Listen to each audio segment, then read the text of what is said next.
Hi there. Today I read to you part 4 from my favorite Enid Blyton book, The Land of Far Beyond. In this chapter, the 9 that continue on the journey split up. Which group made the right choice and who will get to the city of happiness first?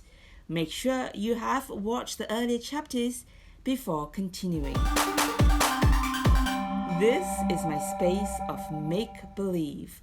With just words, we shall weave places and people, adventures surreal. I am Tell a Story, and this is an invitation to come with me. Chapter 4.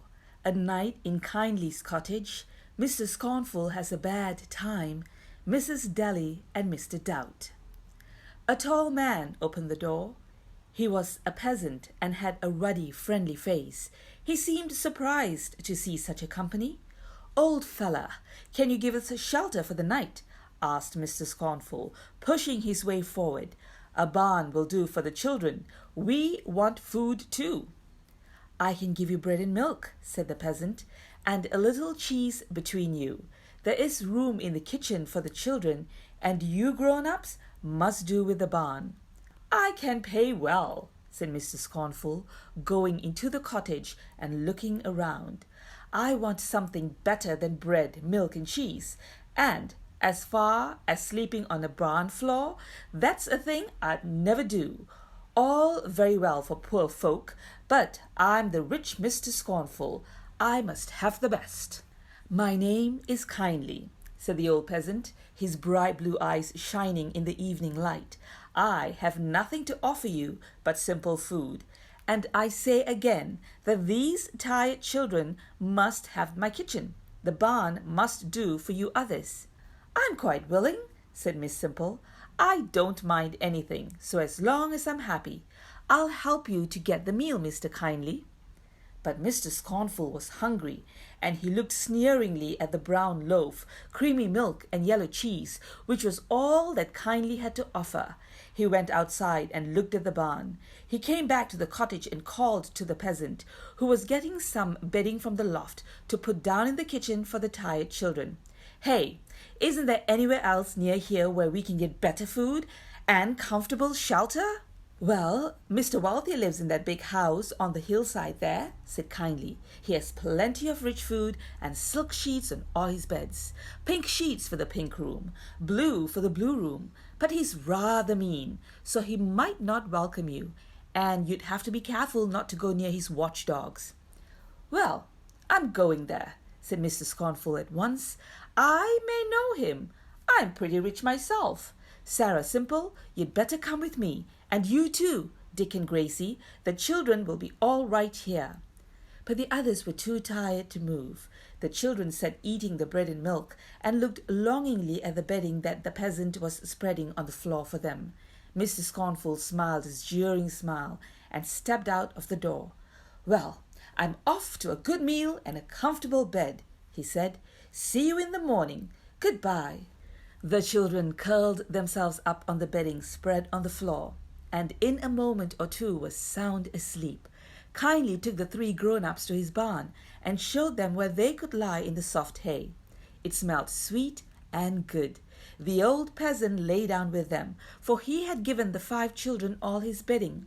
It was not long before they were all sound asleep. In the morning, the sun streamed into the kitchen and the barn. The children and the grown-ups ate porridge cooked by Kindly. Miss Simple helped him, chattering all the time. "You know, we're on our way to the land of far beyond, to get rid of these dreadful burdens. We've got to climb up that hill. I hope it won't be very difficult." "You will get a sight of the land of far beyond at the top," said Kindly. "The guide lives there in his small house. He will help you and tell you the way to go. When will you set out? You must not start late, or you will not get up to the top before nightfall. I will give you food for the way." "We must wait for Mr. Scornful," said Miss Simple. "I expect he has overslept this morning. No doubt he had a big supper and a soft bed last night, and did not wake with the sun as we did." "Look, who's this coming?" said Peter suddenly. He had caught sight of a strange figure coming slowly up to the cottage. It was a man. His hair was wild, his eyes were bloodshot, his hands were bleeding, his clothes were torn and ragged, but on his back was the same kind of burden as the others carried. Kindly looked hard at the man coming slowly along. "Why, it's the man who didn't want to stay here last night," he said in surprise. "What could have happened to him?" "It's Mr. Scornful," cried Peter. "Goodness me, how awful he looks! Mr. Scornful, whatever has happened to you? We've been imagining you having rich food and sleeping between silk sheets." "I haven't had a bite of food or a wink of sleep," said Mr. Scornful wearily.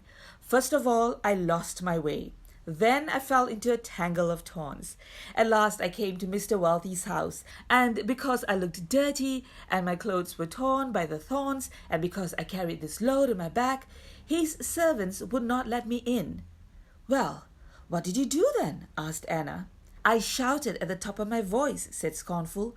"I hoped that Mr. Wealthy might hear me and come to see what the matter was. Then I thought he would know me and let me in. But the servants beat me and set 2 dogs on me. I tried to find my way back here, but it was dark. When the sun rose, I saw the cottage in the distance, and here I am." "Well, you scorned my poor food and my shelter last night," said Kindly in his pleasant voice, "but you are still welcome to it. Better to have simple fare in a kindly house than seek for better things in a place where there is no welcome. Come in and rest a while." Poor Mr. Scornful was only too glad to come in and eat the food he had scorned the night before. Then he lay down on some hay in the barn and fell fast asleep. "He does not really need silk sheets," laughed Miss Simple. "Now, what are we to do? He may sleep for hours. We can't wait for him." "Better start off," said Kindly. "I'll tell him the way you've gone. Now listen to me carefully, or you may get into difficulties." Everyone stood around, listening to the blue-eyed peasant. "Take that path," he said, pointing with his staff. "It is steep, but it will bring you to the guide's hut before nightfall. Do not take any easier way, for if you do, you may get lost, and it is not pleasant to be out on the hillside in the dark." "Would we meet anyone?" asked Peter. "Does anyone else live on the hill?" "Yes, Dally lives there in a pleasant cottage," said Kindly. "Take no notice of her. She is an old gossip and will keep you listening to her until she makes you late, and someone else may try to keep you too. It is that old man Mr. Doubt, who worries many travelers in this life. Take no notice of either of them." "All right," said Peter. "We'll go now. I'm impatient to get on. I hope Mr. Scornful won't be long. He's a funny sort of fella, always turning up his nose at everything and thinking we're all stupid. But still, he's a sort of leader, and we shall miss him." The little company set off again. The shepherd showed them how to cut sticks from the hazel hedge, and these were a great help to everyone as they began to climb the steep path that led up the hill. The sun shone down hotly again, and everyone panted, for their burdens seemed twice as heavy going uphill. "How I wish we could rest a bit," sighed Gracie Grumble. "This is a much worse journey than I expected. I wouldn't have set out if I'd known what I was going to go through." "Well, nothing very dreadful has happened," said Patience. "But I think what might have happened," said Dick Cowardly, shuddering. "We might have fallen in the river trouble. We might never have found Kindly's cottage, and have had to spend the night as Mrs. Scornful did. We might—" "Be quiet," said Miss Simple. "You make me feel afraid. Oh, isn't this sun hot? I do wish we could rest." "There's a nice little cottage over there," said Anna. "I wonder if we could get a drink of water there." "We'll go and see," said Peter, and he set off towards it.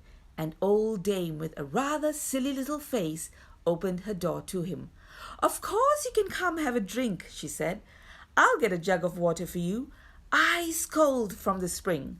Come and rest for a while in my little garden, and tell me all your news. You shall see my 3 new kittens, and I've a dear little kid you'll love to play with." "Well, we can't stop," said Peter, "but we would like a drink." So the old dame gave them all cups of cold water, and chatted as they sat drinking. It was pleasant in the little garden. A cool breeze blew, and the view was lovely. "Let's stay a while," said Gracie Grumble. I'm so tired."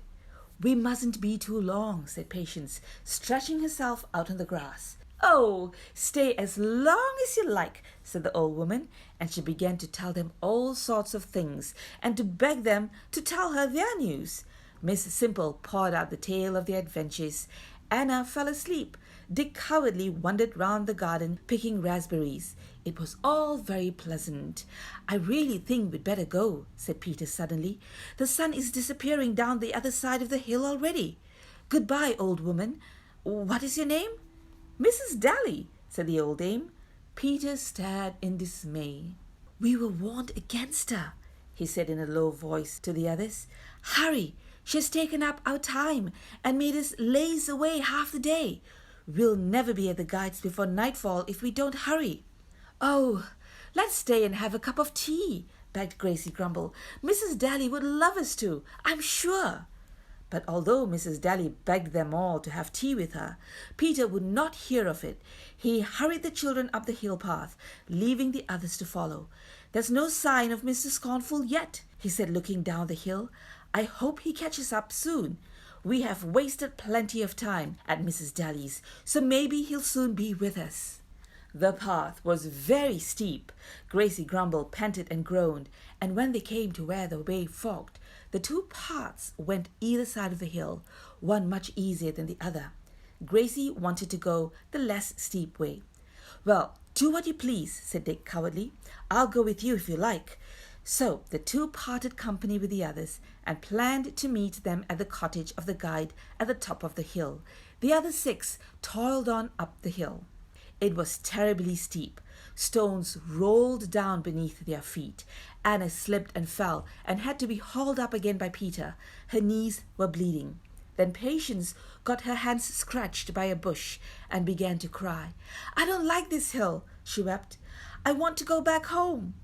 "Cheer up," said Peter. "Look, there's somebody's house just here. We'll go in and bathe your hands and Anna's knees. Come along." So along to the cottage they went. Mr. Doubt lived there, and he opened the door to them at once. "Dear, dear," he said when he saw the hurt children. "Have you been trying to climb this awful hill? Now, whatever did you do that for? It isn't worth it. The view at the top is nearly always hidden in mist. Come along." The 5 children and Sarah Simple went into the cottage. Mr. Doubt, who was a shifty-looking fellow with curious eyes, got some warm water to bathe Anna's knees and Patience's hands. "Are these eyes funny?" whispered Anna. "One is blue and the other is brown." "How glad I am we saw this place," said Miss Simple, sitting down in a chair with a sigh. "I'm very tired and glad of a rest. Thank goodness we came here." But it wasn't a good thing at all, as it turned out. This is the end of chapter 4. So what do you think? Do you think they will make the guides before nightfall? Perhaps the other 2 who took the easier path might get there first, or maybe even Mr. Scornful. We will know in the next chapter. If you would like to read this book instead, search it up online as it is in the public domain. But if you would like me to continue reading to you the rest of The Land of Far Beyond, then I would love to have you for company. Till the next time, go grab yourself a book, read, and let your imagination take you anywhere. Be anyone and do anything. Thank you for watching. Goodbye.